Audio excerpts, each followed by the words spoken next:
Welcome to the 1CA Podcast. This is your host, Jack Gaines. 1CA is a product of the Civil Affairs Association and brings in people who are current or former military, diplomats, development officers, and field agents to discuss their experiences on ground with the partner nation's people and leadership. Our goal is to inspire anyone interested in working the last 3 feet of foreign relations. To contact the show, email us at capodcasting@gmail.com or look us up on the Civil Affairs Association website at www.civilaffairsassoc.org. I'll have those in the show notes. Jack, it's Rob Boudreau. As you may recently have seen, the Marine Corps' first Civil Affairs group started its own podcast. As we close out our year, how about we celebrate their launch and spread a little Civil Affairs cheer to go along with the holiday season by broadcasting one of their recent shows? Anyhow, talk to you soon in the new year. Ladies and gentlemen, please welcome the 1st Marine Civil Affairs Group and their podcast, The Human Dimension. I'll have a link to their channel in the show notes and pull in more episodes as they come. So, on with the show.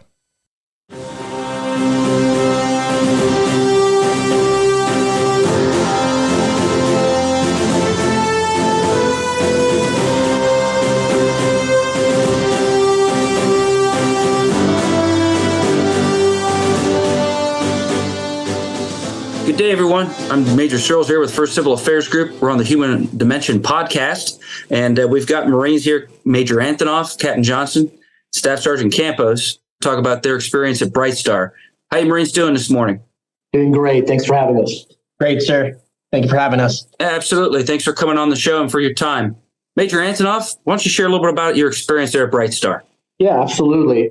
So Bright Star was large multinational exercise in Egypt, largely based in a military base near Port of Alexandria. And our experience there was working with MARCENT as well as with Task Force 1515, which is 5th MEB, out there as the command element, overseeing a command post exercise. In addition to that, we also did white space training involving civil reconnaissance, kind of a crawl, walk, run approach, involving kind of our local area as well as Cairo and the pyramids of Giza and the Sphinx, and as well as the city of Alexandria. It's fantastic. And you get the opportunity to be in, one of the most classic ancient cultures there with the Egyptians. Are you able to share about some of the operation you did? Maybe if you did a civil reconnaissance or any type of civil affairs style of training? Yeah, absolutely. First and foremost, the exercise was focused on a command post exercise in which the team played a diverse set of roles. My role was largely what you would classify as like the influence officer. I brought together civil affairs, as well as PSYOPs, information operations, and Comstrat kind of collaborating together in order to build those non-lethal fires for the commanding general, and as well as working in a operational planning team for a humanitarian assistance operations as well as a NEO.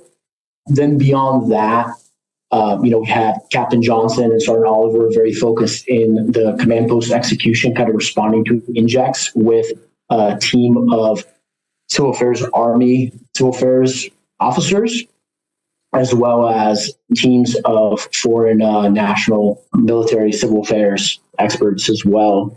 Then we had Staff Sergeant Camos in the higher command, kind of doing the injects, working with USAID and the Red Crescent, sending injects within the scenario, so he can talk more to that detail. So that was really the core of the actual exercise. Beyond that, we did white space training, which involved 3 iterations of civil reconnaissance missions. First one was being really looking at our hotel. We stayed at a lodging at a large hotel facility. So we looked at that for how we could use that for potential internally displaced persons camp for the infrastructure, as well as we looked at a local market and what facilities are offered there to support that kind of mission.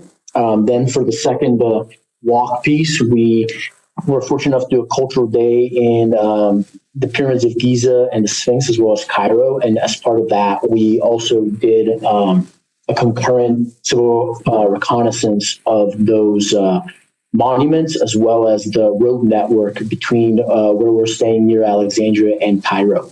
And finally, for the run portion of our white space training, we really did with with Marine Corps Advisory Company Bravo, with their team, we were able to get a van and go there as a team to Alexandria, where we selected different sites, including monuments and a religious site, a mosque and a Coptic church, as well as the local train station as a logistical hub. And we have the team basically plot on a map and go through from point to point through the streets to these sites and doing assessments there. We were fortunate enough to have a Egyptian American staff sergeant with us as well. And he served as an interpreter to help us interview local Egyptians and learn more about the atmospherics of the area. Those were kind of the core things that we accomplished as a team at a Bright Star. Sounds like a great experience on all levels, and especially with the tactical style training for our civil affairs group. That's like spot on. So thank you, Major Antonov, for sharing those thoughts there. Captain Johnson, should be able to jump in and share some of your experience and what you really enjoyed. Yes, sir. So I just kind of want to start off real quick. Something that Major Antonov, a question he posed to us while we were out there is, why? The why. Why are we there? First Civil Affairs Group, our focus tends, is Indo-PACOM with Balkatan coming up, Philippines, what's going on with the Chinese sphere of influence. But, now more than ever, our experiences there are relevant and important for going forward if we are to dip our toes back into CENTCOM, more significantly than we have the past few years. So Major Antonov, he talked a lot about the civil reconnaissance missions, the white space training, which we executed out in Alexandria at the run portion. And that was, very eye-opening and important, significant for, the culmination of our training throughout the time in Egypt. And, we were utilizing our MARSIMS devices, doing these assessments of, the civil infrastructure in a real world city. Millions of people live there. Sometimes it was a little chaotic, but the team executed that very well. Staff Sergeant Camos, Sergeant Oliver, myself, and Major Antonov, along with the Macaque B Marines that Major Antonov was speaking about earlier. As for the exercise itself, Major Antonov touched on this, but my experience was in the CPX execution portion of the exercise. So myself and Sergeant Oliver were tasked with responding to the injects along with our foreign counterparts, our Egyptian and Qatari and Saudi counterparts, along with Army Civil Affairs team that was attached to us as well. So the staff integration portion of the CPX, I thought was very good for us in learning how to execute, civil affairs operations in a diverse and environment with different viewpoints on how to do things. I mean, just alone, speaking with these Army Civil Affairs officers, it's a lot of the stuff we do overlaps and it's a lot of the same, but there's terminology that's different. They do things a little different than us when executing certain missions. They tend to be a little more analog, so it was pretty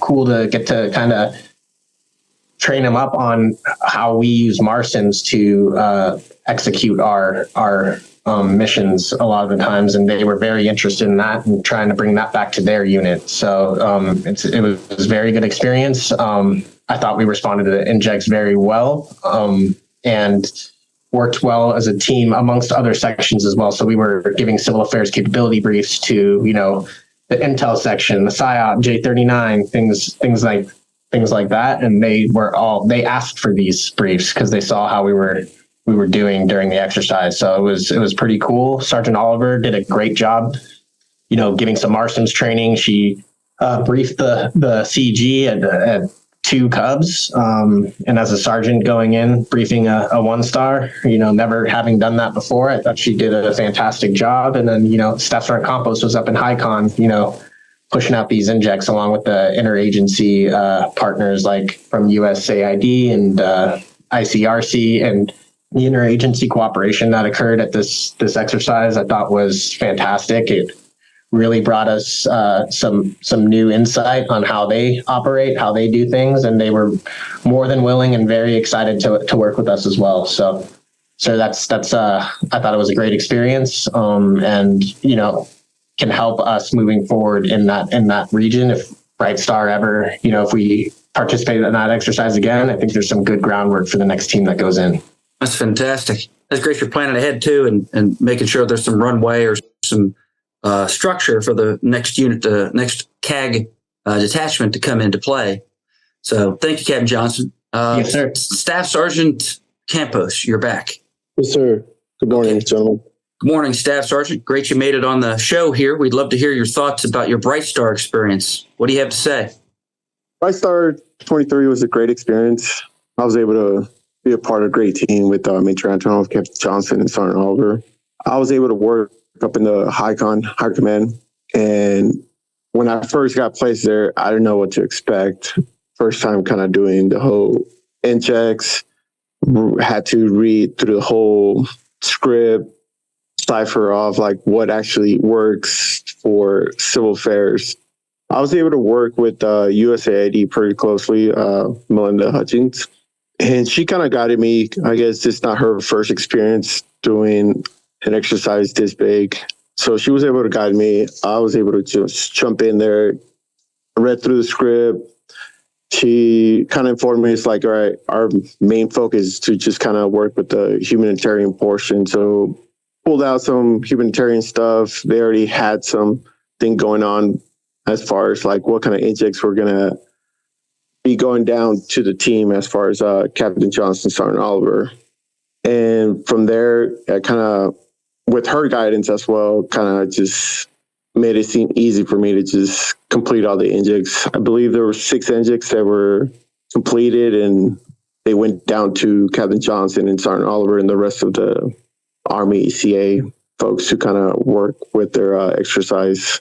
As far as the scenario, or not the scenarios, but outside of real world missions, Major Antonov gave the team the opportunity to go do some assessments. I know it was brought up already earlier by both Major Antonov and Captain Johnson. So not only to kind of go out in Egypt and assess whether it's a hotel that we were staying, the market down the street, or other structures and buildings out in Alexandria, Egypt. So that was always a good experience. You get to see how other countries live and kind of do their daily activities. That's pretty much what I have to say on that, sir. That's great. No, we do appreciate your insights, especially coming from the enlisted perspective. So unless you gentlemen have any saved rounds or anything else you want to add, we're going to go ahead and wrap this session of Human Dimension and, keep pressing forward there at the CAG and have a great week. Yeah, I just want to add one thing, Major Searls. Sure. Echo what everybody said about what an outstanding team we had out there, and that made it all possible and happen. But beyond that, I think as civil affairs, it's very easy for us to just be in the corner and not engage. We for the MACDAF, we can be very easily this peripheral thing that can not be used, if we just don't engage. But if we're active and we engage with the staff and show our value, then we can be front and center in operations. And I think as a team, we really proved that at Brightstar, where we led in the planning, we led a lot in the execution. And I think when it came to the initiative of just executing on white space training, we maximize the opportunities to get our training in, as well as make a difference for the larger MACDAF. So that was, I think, a great takeaway from that experience. Excellent. Appreciate that remaining and important thought from you. And, want to go to Brightstar myself. So I look forward to the opportunity and, being able to compare experiences from you gentlemen and from a future team. Thank you again for your time, and you have a great week. Thank you, sir. Thank you. Take care. All right. Thank you, sir. Have a good day. You're welcome, gents. Goodbye. Thanks for listening. If you get a chance, please like and subscribe and rate the show on your favorite podcast platform. Also, if you're interested in coming on the show or hosting an episode, email us at capodcasting@gmail.com. And now, most importantly, to those currently out in the field, working with a partner nation's people or leadership to forward U.S. relations, thank you all for what you're doing. This is Jack, your host. Stay tuned for more great episodes. 1CA Podcast.